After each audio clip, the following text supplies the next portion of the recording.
Chapter 15. 6 days till competition, Ahsoka Tano. I wake up slowly, for once the alarm is not doing its job well. Groaning, I am about to lift my hand to switch it off when the beeping stops. My eyes are still half closed, so I can only lift my head slightly to see. It has turned it off now. The only difficulty is that there is no one standing in my room. Of its own accord, my head drops back to the pillow as my eyes sleepily travel the length of the room and back. Again, I am certain that there is no one else in the room, and my tired mind is only too happy to allow me to drift back into sleep with this knowledge. Unfortunately, I find myself only drifting on the edges of sleep since I can never seem to sit still. Right now I wish that there was a way I could go back to sleep without having anyone walk in and wake me. My energy after yesterday is at rock bottom, so Anakin will be lucky if I make it to his before 9, and if I fall asleep, I might not even show up until after 10. Yawning, I shift into a more comfortable position on my bed and close my eyes. There's only one problem for me when I wake up at a time near when I usually do, and that is I can't get back to sleep afterwards. It's infuriating and annoying, leaving me tired. Every day that I wake up is sometime in the middle of the night. I pull the covers tighter around myself when a cold shiver runs up my spine and causes my entire body to shiver. The cold is something that I really don't like. Wrapping myself up tight, I snuggle into my pillow and let myself sigh in pleasure. Sleep is one of nature's greatest miracles, there is no doubt about that in my mind. I am warm and comfortable until the door to my room opens, light flooding into my room and making me groan. All I'm asking for is one day when I don't have someone walk into my room. After all, it is a Saturday. I can hear the amused chuckles of the person who has entered the room and know that it is Master Plo, checking up on me as he has ever since members of my class were targeted. "You cannot stay in bed all day, little one," he says with amusement. "Although, you do look rather comfortable." I open my eyes sleepily and look up at him. Of all the times for someone to interrupt me, why couldn't it be some time when I was doing something other than sleeping?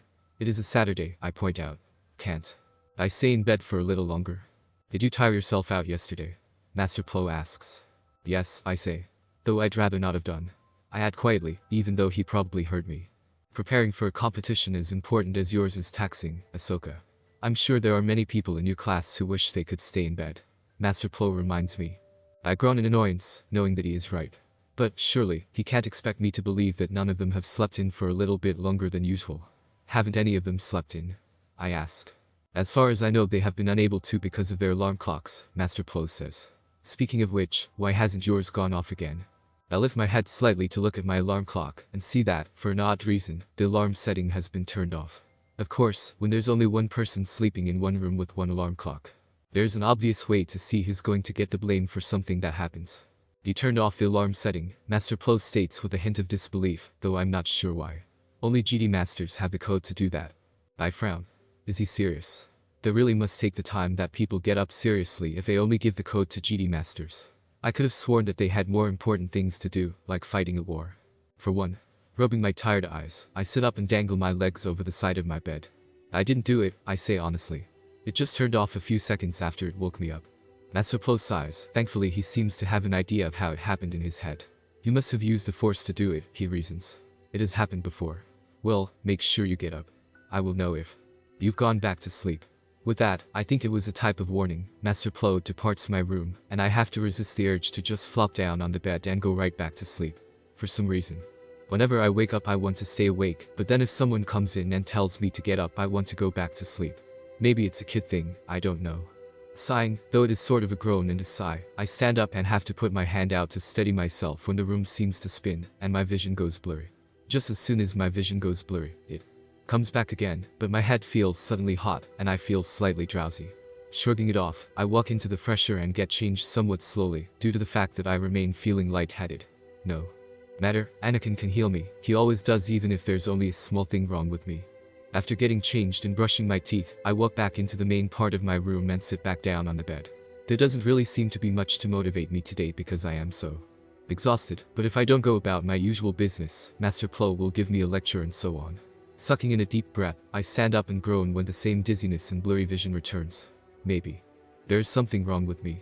Pacing my steps carefully, I don't want to faint in the corridor. I walk out of my door and let the door close automatically behind me.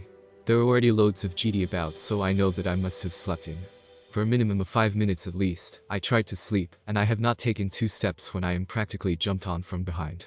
Now, there are only 3 people I know who would do that, and Anakin is imprisoned in his suite, so it can only be the other 2 people. I am unsurprised when I turn my head to see the twins with mischievous smiles on their faces. I sometimes wish that if they keep smiling like that the wind will change, and they'll be stuck like it, there. Always smiling like that, so it wouldn't really make much difference. It is surprisingly hard to know when they are up to something because they are always chirpy and happy. You can only find out if you know them as well as I do. Morning Ahsoka, they sing happily. Wow, you look really tired. I roll my eyes and sigh. I am. Yesterday was more like running all the way across Coruscant 10 times. Why do I get the feeling that you did something? I have no idea why I said that. They're always doing something, and if it isn't getting into trouble, it's getting other people into trouble. Force, I hope they didn't do anything like breaking the water valve again. Nothing much, Kay says casually. Just painted Master Windu's room pink. My eyes widen. You did what? I ask in total disbelief. This is just pushing it, even for them. He's going to kill you. Not if we don't stick around, he won't. Let's go to the mess, Jay advises. I cannot say that I argue with the suggestion, if it even is one, and we fall into step side by side one another as we walk. This time I have a feeling that they might have gone too far. I mean, this is Master Windu. He's the second strictest Jedi in the temple, and I could have sworn I saw him trying to stop a celebration a few years ago for the Chancellor's birthday. The man just hates fun and everything to do with it. There will probably be a wake-up call for him at some point in the future, unless he's doomed to be strict for the rest of his days. So, any ideas on what to do today? Kay asks. I mean, you're not planning on sitting in that same spot just watching the world go by, are you? I almost tell him that I have much more important things to do, but quickly decide against it. Sometimes watching the world go by is interesting, I say reasonably. Plus, it's peaceful. Since when do you like anything peaceful? Jay questions, arching an eyebrow. I cannot help but notice that most people from Corellia are getting into trouble. Since I got a massive headache, I lie. My stomach rumbles just after the comment. This is new, I've never been hungry this early in the morning before. You seem hungry today, Kay comments. Yesterday must have really cleared you out. I resist the urge to nod my head with an expression that will convey my total agreement. Cleared out, worn out, I stifle a yawn behind my hand. Shattered. I agree. You don't seem to have done anything to wear you out. They shrug their shoulders. We just had a boring day honing our Force abilities, nothing too exciting.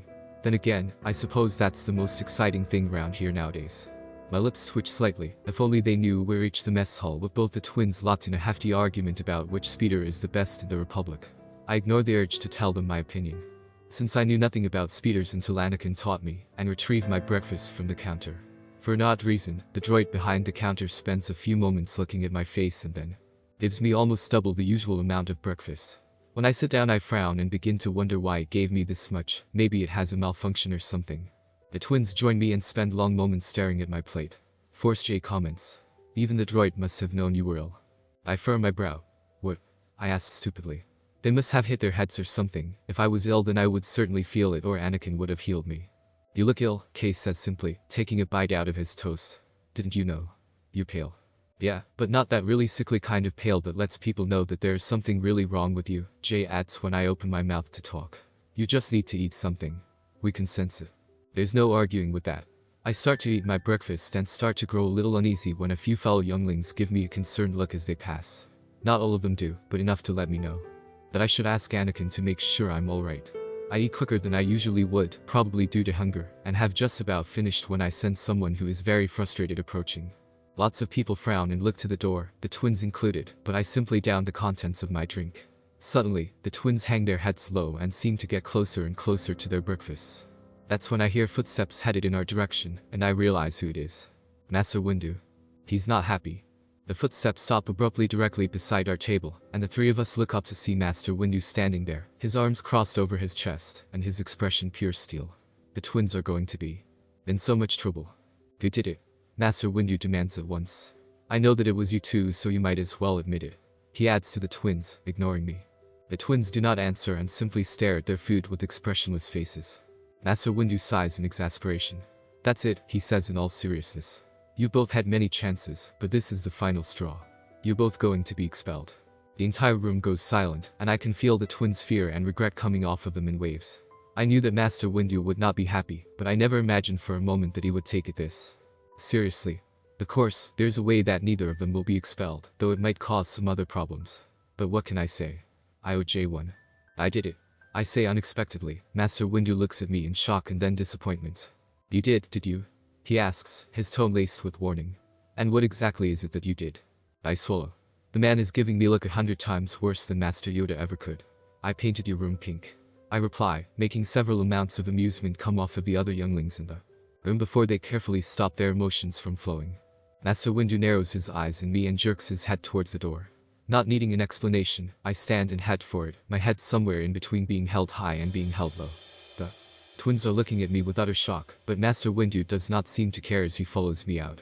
What the twins think doesn't matter, I owe them. This might be taking it a little extreme though. Naturally, Master Windu takes the lead and I follow behind him, careful not to meet the gaze of anyone else that we pass.